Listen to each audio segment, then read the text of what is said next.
Un matin, Miffy était profondément endormie dans son lit. Elle était en train de faire un très beau rêve. Tout à coup, sa maman fit irruption dans sa chambre et dit « Miffy chérie, réveille-toi, il est tard. Tu vas être en retard à l'école. » Miffy se réveilla en sursaut et regarda son réveil. Il était très tard. Miffy se précipita vers son armoire. « Qu'est-ce que je vais mettre, maman ?» dit-elle. « Mets ce que tu veux, » dit maman Pompon. « Mais habille-toi rapidement pour ne pas être en retard à l'école. »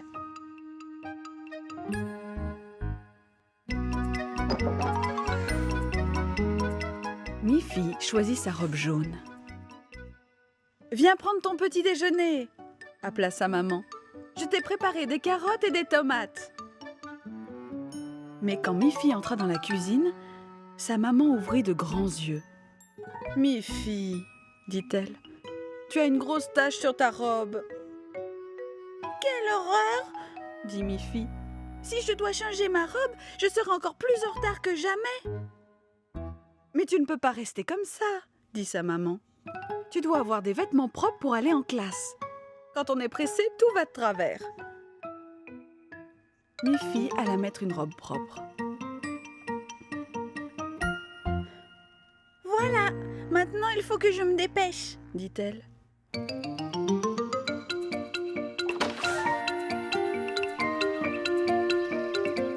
Attends, Miffy, appela sa maman. Tu as oublié ton déjeuner. » Au bout de quelques pas, Miffy se rappela qu'elle avait promis à sa maîtresse de lui apporter une belle pomme de son jardin. Elle savait qu'elle serait encore plus en retard, mais elle retourna sur ses pas pour prendre la pomme.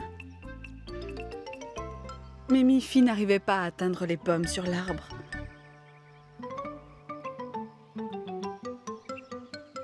« Maman !» appela-t-elle. « Est-ce que tu veux bien venir cueillir une pomme pour moi ? J'ai promis à la maîtresse de lui en apporter une. »« Oh, Miffy chérie, dit sa maman, cela va te retarder encore davantage. » Mais elle cueillit une pomme pour Miffy qui repartit très vite.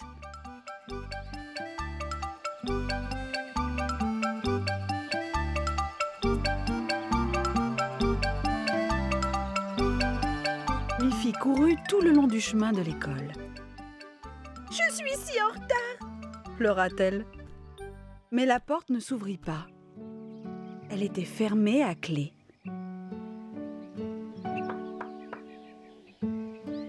Miffy regarda la cour de récréation. Elle était vide. Il n'y avait aucun véhicule garé.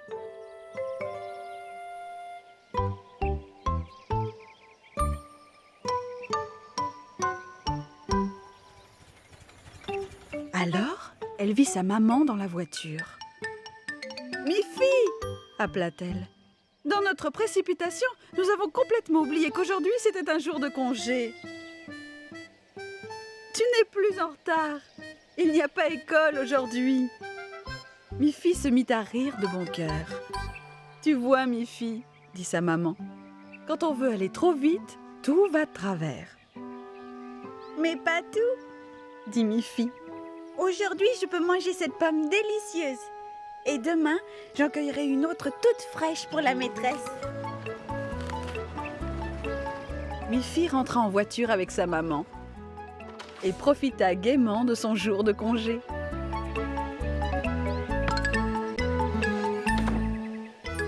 Ce matin-là, Boris et Barbara s'amusaient de voir Snuffy courir et jouer dans leur jardin.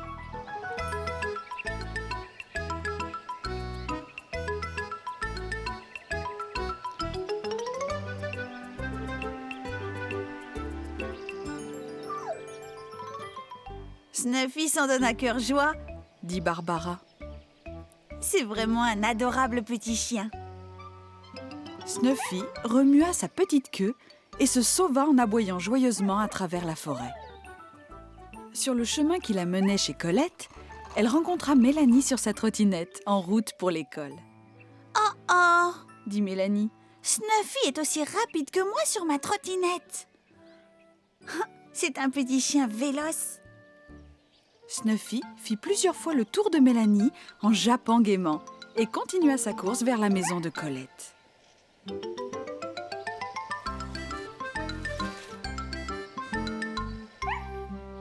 Bonjour, petite Snuffy, dit Colette. Tu m'as l'air d'être en pleine forme aujourd'hui.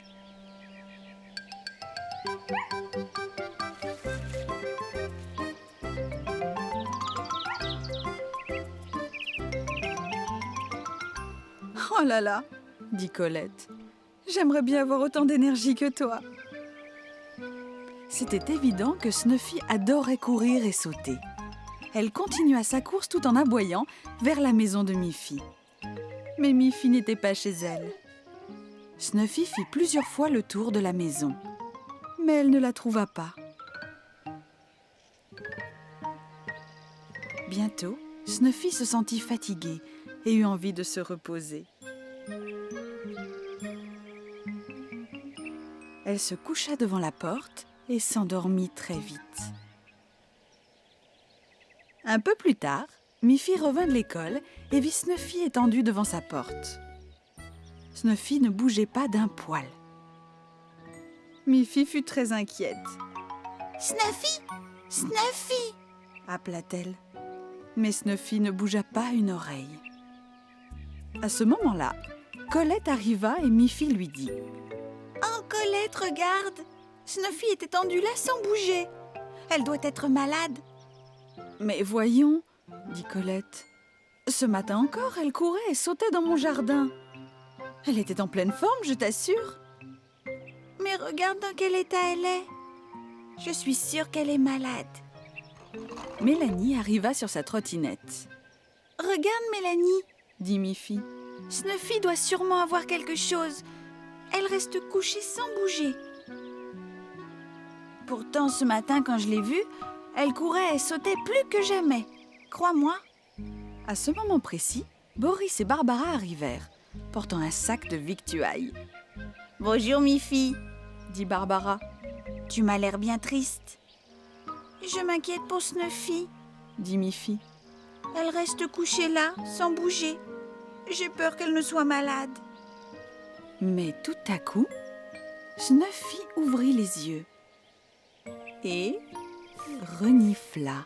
« Regardez, » dit Boris. Snuffy a senti l'odeur des aliments dans notre sac. Elle était simplement très fatiguée, Miffy. Mais l'odeur d'une bonne nourriture a suffi pour la réveiller. « Allez, viens chercher un bon biscuit, Snuffy, » dit Barbara. Après sa sieste et le biscuit, Snuffy était à nouveau prête à courir dans tous les sens. Miffy était très contente de voir que Snuffy allait très bien.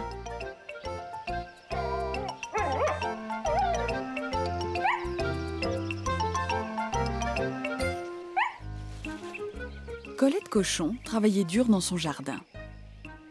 Il y avait beaucoup de travail à faire. Tout le jardin était recouvert par les feuilles mortes. Grogny, la nièce de Colette, était assise pas très loin, lisant un livre. « Est-ce que tu pourrais venir m'aider un peu, Grogny ?» demanda Colette. « Oh, Colette, » dit Grogny. « Je me sens si fatiguée. » « Comment peux-tu être fatiguée ?» dit Colette. « Tu n'as rien fait de toute la journée à part lire ce livre. Alors, s'il te plaît, lève-toi et viens m'aider. Tu n'as qu'à ratisser les feuilles et les mettre en tas. »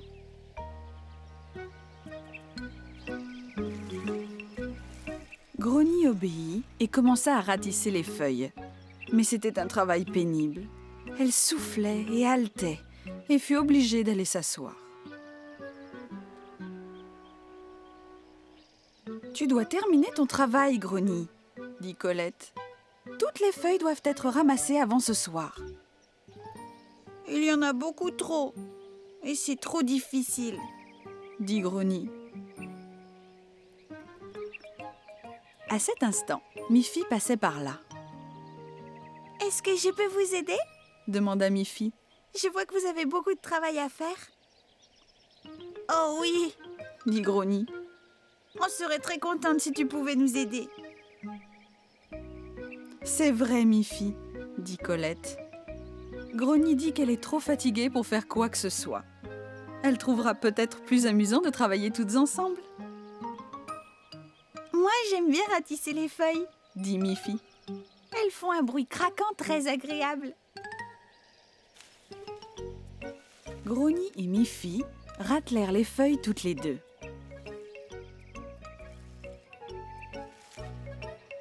Le tas devenait de plus en plus gros. Ce qui est amusant, Dit Miffy. c'est de sauter sur le tas de feuilles et de s'enfoncer dans le tas. Je vais te montrer.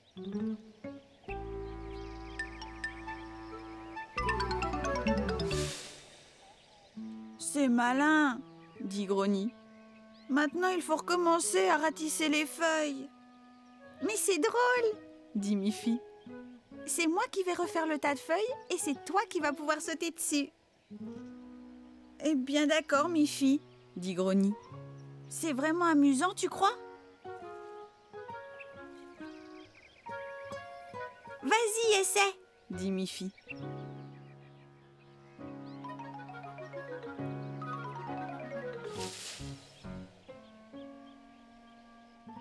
Grogny éclata de rire. Tu avais raison, Miffy. Dit Grogny. C'est vraiment très drôle. Alors, ce fut le tour de chacune de rateler, de prendre son élan et de sauter sur le tas de feuilles.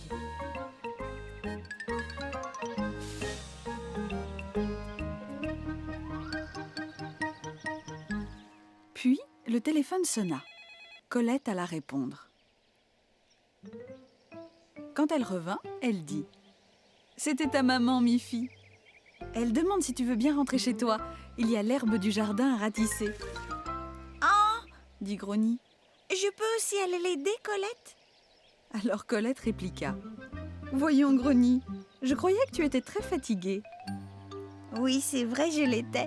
Mais plus maintenant. » dit Grogny. Et elle promit de venir aider maman Pompon. Parce que ratisser les feuilles, c'était vraiment très, très amusant. Le premier jour de classe, la maîtresse de Miffy dit « Les enfants, aujourd'hui nous allons planter des graines dans les pots sur le rebord de la fenêtre.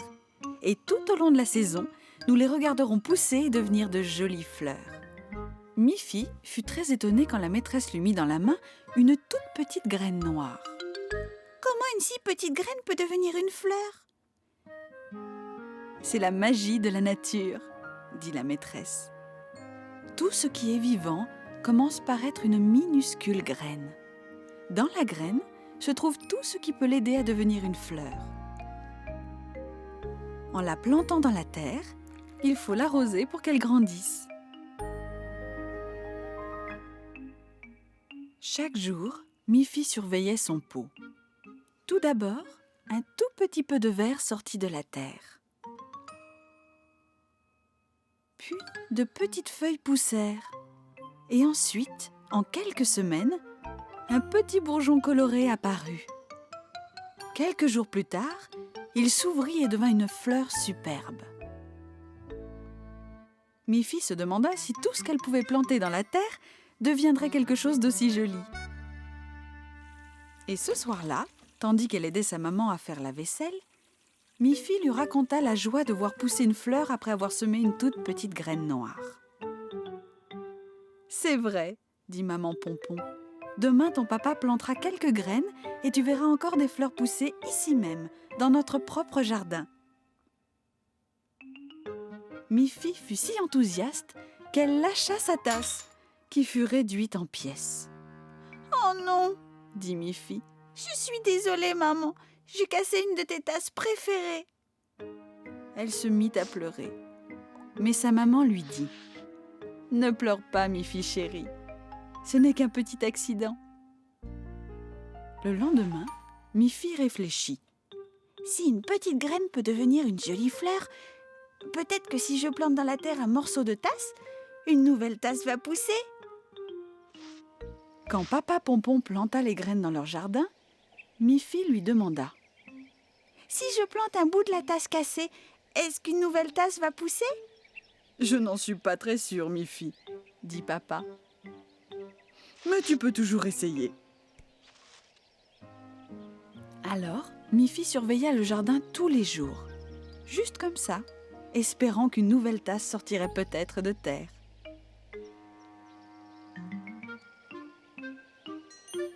Petit à petit, beaucoup de fleurs poussèrent, mais pas de tasse.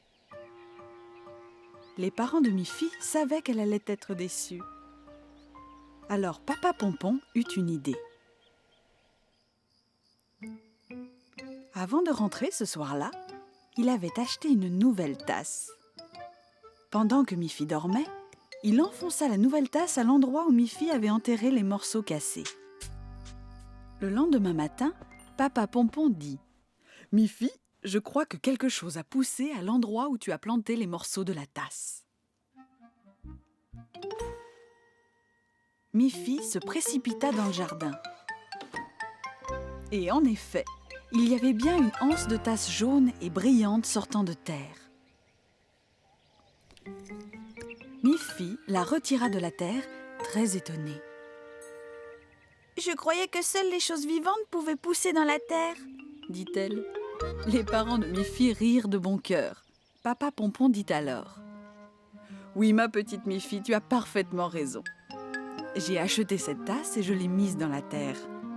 C'était une petite plaisanterie. » Ce qui les fit beaucoup rire. Un matin, Papa Pompon lisait son journal. « Ce serait formidable si Snuffy pouvait rester chez nous de temps en temps, » dit Miffy à son papa. « Ce serait formidable, en effet, » dit Papa Pompon. « Mais il faudrait d'abord lui construire une niche pour qu'elle soit à l'abri. »« Boris a beaucoup de bois, » pensa Miffy. « Je vais prendre ma trottinette et aller lui demander s'il peut m'en donner pour construire une niche. »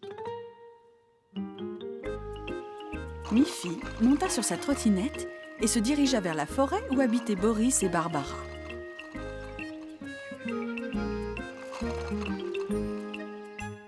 Une fois sur place, elle expliqua à Boris qu'elle et son papa voulaient construire une niche pour Snuffy.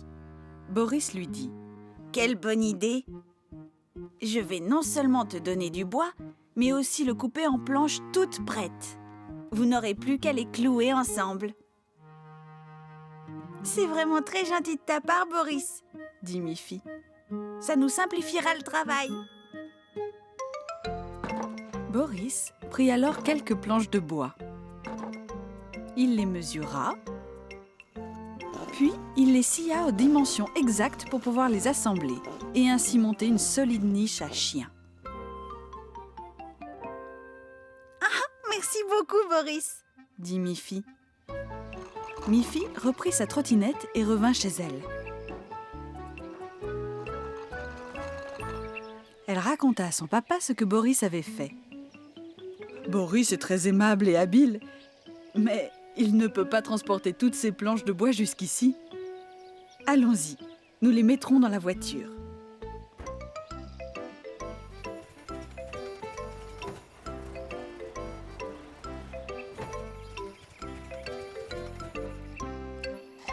Papa Pompon et Boris installèrent avec soin toutes les pièces de bois de la niche sur le siège arrière de la voiture. Papa Pompon remercia chaleureusement Boris et ils prirent le chemin du retour. À leur arrivée, Papa Pompon déposa toutes les planches sur la pelouse du jardin. « Voyons un peu tout ça, » dit Papa Pompon. « Cette planche doit faire partie du toit. » « Et celle-ci doit être une paroi, » dit Miffy. Une pièce après l'autre, la niche commença à prendre forme. « Elle est bizarre, cette niche, » dit Papa Pompon. « Il n'y a pas d'ouverture pour laisser entrer Snuffy. »« Exact, » dit Miffy. « Mais il y a un gros trou sur le toit. »« Nous avons dû faire une erreur quelque part, » dit Papa Pompon. « Boris ne nous a pas donné le plan de montage. » Là-dessus, Boris arriva. « J'ai pensé qu'il valait mieux que je vienne vous aider, » dit Boris. « Je n'étais pas sûre que vous sauriez comment assembler les planches. » Boris se révéla très habile. Il démonta très vite toutes les planches et les remit ensemble dans le bon sens. Et voilà le travail. Une confortable niche pour Snuffy. C'était pourtant si facile. Cela les fit bien rire. Snuffy ne tarda pas à arriver.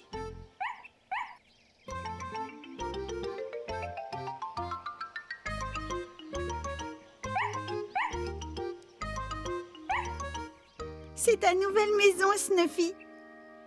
Pour toi toute seule. Dit Miffy.